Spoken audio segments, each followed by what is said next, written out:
তাই ঘুরে আসছে, এটা থেকে বুঝিয়ে দেবেন। ভাই, প্রশ্ন কার কি আছে? হুম? রুহুল আমিন ভাইজান হচ্ছে আমাদের বাড়ির জামাই, আমাদের আবার ভাগনা হচ্ছে, আইমা সংগঠন করেন। পঞ্চায়েত নির্বাচনে তার প্রার্থী, পঞ্চায়েত নির্বাচনে কন্টেস্ট করেছিল, লোকসভা নির্বাচনে তিনাকে প্রার্থী দিতে দেখিনি। এটাই তার সম্পর্কে আমার মন্তব্য।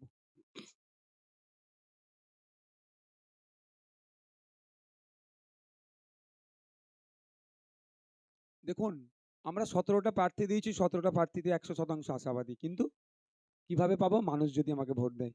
আমি তো ভোট দখল করে, বুথ দখল করে ইভিএম হ্যাক ফ্যাক নাকি হয় বলে শুনেছি। এইসব করে ভয় দেখিয়ে এই লক্ষ্মীর ভান্ডার বন্ধ করে দেবো, এর ভয় দেখিয়ে হান করে ত্যান করে ভোট নিতে পারি না। এগুলো না আমরা। আমরা মানুষের কাছে যাচ্ছি, ক্ষুদ্র আমাদের পরিসরে মানুষকে বোঝাচ্ছি, মানুষ বুঝছে যে আগামী দিনে জনগণের জনকণ্ঠকে পার্লামেন্টে পাঠাতে হবে। তাই মানুষ যদি সুযোগ দেয় ১৭টাই হবে। আর মানুষ একটা তো না সুযোগ দিলে একটাও জিততে পারবো না। তবে যেখানে যাচ্ছি শাসক দেখুন, এই তমলুকে বিজেপি প্রোগ্রাম করছে, কোনো ডিস্টার্ব নাই। লেফট ফ্রন্ট প্রোগ্রাম করছে, কোনো ডিস্টার্ব নাই। আইএসএফ প্রোগ্রাম করলে আটকানোর জন্য ধমকাচ্ছে, চমকাচ্ছে, স্টেজ ভেঙে দিচ্ছে, মানে কি? নিশ্চিতভাবে ডাল মে কুছ কালা है। আইএসএফই তমলুকে লড়াইটা দিচ্ছে। হয়তো আইএসএফ এর জন্য প্রকাশ্য আসতে পারছে না, কিন্তু সাইলেন্ট ভোটার যেটা আছে, আজকে আর মঞ্চ ভাঙছে, প্রোগ্রাম করতে দিচ্ছে না, ঠিক কথা। কিন্তু ৪ তারিখে গণনা যখন হবে সাইলেন্ট ভোটারই বাজিমাত করে দেবে। হ্যাঁ, কি করছেন? তো বিজেপিকে যদি সুবিধা পাইয়ে দেওয়ার জন্য তমলুকে প্রার্থী দিই, তো পশ্চিমবাংলার বকলমে পশ্চিমবাংলার বিজেপিটা কে চালাচ্ছে? শুভেন্দু অধিকারী। তাহলে শুভেন্দু অধিকারী নিজের ভাই দাঁড়িয়েছে কাঁথিতে, তাহলে নওশাদ সিদ্দিকী তো ওখানে দুটো প্রার্থী দিত। ওর ভাইকে আগে সুবিধা করে দিতে হবে। ব্যাপারটা হচ্ছে তৃণমূলের আর কোনো জায়গা নেই, এটা পুরাতন ক্যাসেট, আর বাজবে না, লোক জেনে নিয়েছে। ওই বিজেপির দালাল বিজেপির সুবিধা করে করে ২০১৯ সালের আগে ২০১৯ সালের আগে ২০১৯-এ কিন্তু নওশাদ সিদ্দিকীরা কন্টেস্ট করেনি। সেখানে ১৮টা সিট কিভাবে বিজেপি পেল? এর জবাবটা তৃণমূলের বন্ধুদের দিতে হবে। ২০২১-এ ৭৭টা সিট গিফট করেছে গণনা কেন্দ্র থেকে। খোঁজ নিয়ে দেখুন, গণনা কেন্দ্র থেকে গিফট করেছে। কে করেছে? তৃণমূল করেছে। এখন আমাদের দিকে দেখে দিতে চাইছে। ও ক্যাসেট বাংলার মানুষ আর খাচ্ছে না, খাবেও না।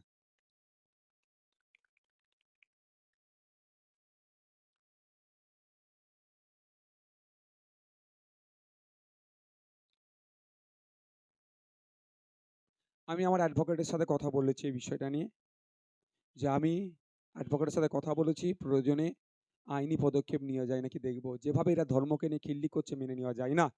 কদিন আগে রামকৃষ্ণ মিশন, বেলুড় মঠ, আপনার ভারত সেবা সংঘ, ফুরফুরা শিল্পে আক্রমণ, যেভাবে তৃণমূল কংগ্রেস, আর আবার কদিন আগে এই দিদির দূত না কি নামে মসজিদের মধ্যে ঢুকে গিয়েছিল, যেভাবে অন্যায় করছে, যেভাবে ধর্মগুরুদেরকে সার্টিফিকেট দিচ্ছে এই সরকার, আর মেনে নেওয়া যাচ্ছে না। এদের বিরুদ্ধে আইনত ব্যবস্থা নেওয়া যায় নাকি আমি উকিলের সাথে কথা বলবো। তবে একটা কথা, তার আগে যদি এরা ক্ষমা চেয়ে নেয় ভালো কথা, নাহলে রাজন্য হালদার যে কথা বলেছে কোনোভাবেই মেনে নেওয়া যায় না। কারণ মুসলিম ধর্মের আমি বলতে পারি একজন অনুসারী, আমি এখানে ধর্মনিরপেক্ষ অবশ্যই, কিন্তু আমি আমার প্র্যাকটিস যদি বলে রিলিজিয়াস প্র্যাকটিসে আমি মুসলিম, তো আল্লাহর কোনো অংশীদার হয় না, লা শারিকা লাক, তার সাথে। কিন্তু যেভাবে বলেছে এটা মেনে নেওয়া যায় না। যদি তার রেকটিফাই করে নেয় ভালো কথা, না আমি অ্যাডভোকেটের সাথে কথা বলছি, আগামী দিনে মামলাতে যাব। কারণ যেভাবে এরা অন্যায় করছে, এদেরকে যদি বয়কট আমরা না করি, এরা মন্দির মসজিদে মমতা ব্যানার্জির ছবি টাঙিয়ে দেবে, বলবে এতে নামাজ, একে থেকে নামাজ পড়, একে থেকে পুজো কর, দেবদেবীর বদলে।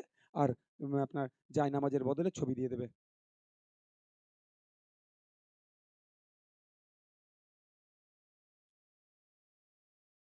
আমি সমগ্র মানুষের চাইছি, যারাই চাইছে বিজেপি তৃণমূলের হাত থেকে,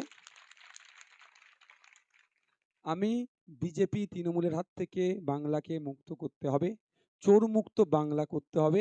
সবার কাছে আমি চাইছি যে তাদের সমর্থন আইএসএফকে দিন। কারণ যদি বলতে পারেন, আপনি প্রশ্ন করতে পারেন, আমি তার করার আগে বলে দিচ্ছি, তাহলে কংগ্রেস সিপিএমকে কি ভোট দেবে না? আমি আপনাদের বলি, কংগ্রেস সিপিএম এর জোট হয়নি। আপনাদের এই অবিভক্ত মেদিনীপুর যদি ধরা যায়, বর্তমান পশ্চিম মেদিনীপুরের ঘাটাল সিটটাতে নির্বাচন হচ্ছে। যদি জোটই হয়ে থাকে, মোহাম্মদ সেলিম সাহেব কার হয়ে ভোটটা চাইবে ঘাটালের জন্য একটু জানবার চেষ্টা করবেন। ওখানে হাত চিহ্ন ভোট প্রার্থী দিয়েছে, লাল ঝান্ডাও প্রার্থী দিয়েছে। আপনারা চলে যাবেন পুরুলিয়াতে, নেপাল মাহাতো কংগ্রেসের থেকে দাঁড়িয়েছে, ফরওয়ার্ড ব্লকও প্রার্থী দিয়েছে। চলে যান কলকাতাতে, ফরওয়ার্ড ব্লকের রাজ্য অফিসটা পার করেই বাম দিকে একটুখানি আগে গিয়ে সেখানে লিখা আছে বড় করে একটা পোস্টার, দিকে দিকে বামফ্রন্ট সমর্থিত প্রার্থীদেরকে জয়ী করুন। তাহলে আপনার যেখানে কংগ্রেস প্রার্থী দিয়েছে রায়গঞ্জে, সেখানে তাহলে ফরওয়ার্ড ব্লক নিশ্চিতভাবে একে সমর্থন করেনি কংগ্রেসকে। সবগুলো ছেড়ে দিচ্ছি, একটা বলুন কংগ্রেস বা সিপিএমকে বলুন যে কলকাতাতে রাহুল গান্ধীকে নিয়ে এসে, বা কোনো জায়গাতে রাহুল গান্ধীকে নিয়ে প্রিয়াঙ্কা গান্ধী বা সোনিয়া গান্ধীকে নিয়ে একটা প্রোগ্রাম করে এইবার তারা অন্তত দিক, সেখানে সীতারাম মৈয়াচুরি থাকবে আর রাহুল গান্ধী থাকবে, প্রিয়াঙ্কা গান্ধী বা সোনিয়া গান্ধী থাকবে, যে সত্যিকারের অর্থে পশ্চিমবাংলায় লেফট ফ্রন্ট আর কংগ্রেস জোট করেছে। দেখবেন আমি চ্যালেঞ্জ করে যাচ্ছি, যদি সায়নদার হয়ে ওখানে রাহুল গান্ধী এসে একটা প্রোগ্রাম করে, আমি দেখবেন আপনাকে বলছি তখন ভিডিও বার্তাতে আমি দেবো এবং আমরা আমাদের প্রার্থী তুলে নেবো প্রয়োজনে, যে সব ভোট সায়নদাকে দাও, এটাও বলে দেবো। কিন্তু ওটা জোটের নামে ভোট হয়েছে তো। এরা বিজেপি তৃণমূলকে বকলমে সহযোগিতা করার জন্য, আইএসএফকে ডিস্টার্ব করার জন্য এই জোট তৈরি হয়েছে। জানে আইএসএফ এর সংযুক্ত মোর্চার একটা বিধায়ক 2021 বিধানসভায় গিয়ে যা পারফরমেন্স করছে, যদি মাহিউদ্দিন মাহিরা যদি লোকসভায় চলে যায়, তাহলে অন্য কোনো দলের দিকে মানুষ যাবে না। দলিত আদিবাসী পিছিয়ে বর্গের মানুষ আইএসএফ এর ছায়াতলে চলে আসলে এদের রাজনৈতিক কারবার বন্ধ করে দেবো, মানুষের মধ্যে হানাহানি লাগিয়ে ভোট নেওয়ার চেষ্টা করছে, সব বন্ধ হয়ে যাবে, এদের দোকান বন্ধ হয়ে যাবে। সেই জন্য আইএসএফকে দমিয়ে দেওয়ার জন্য সুকৌশলে এরা জোটটাকে ভেঙে দিল।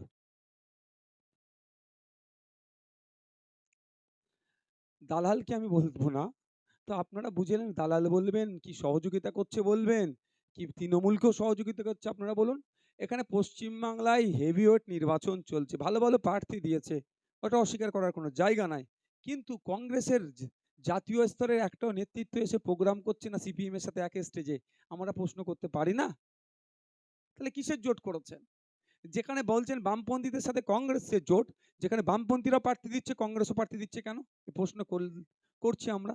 এতে এবার সাধারণ মানুষ দালাল বলবে কি সহযোগিতা করছে, সাধারণ মানুষের উপর নির্ভর করছে। তবে একটা কথা বলবো, সব জায়গায় দালাল দালাল শব্দটা আমি অন্তত পছন্দ করি না। ধন্যবাদ।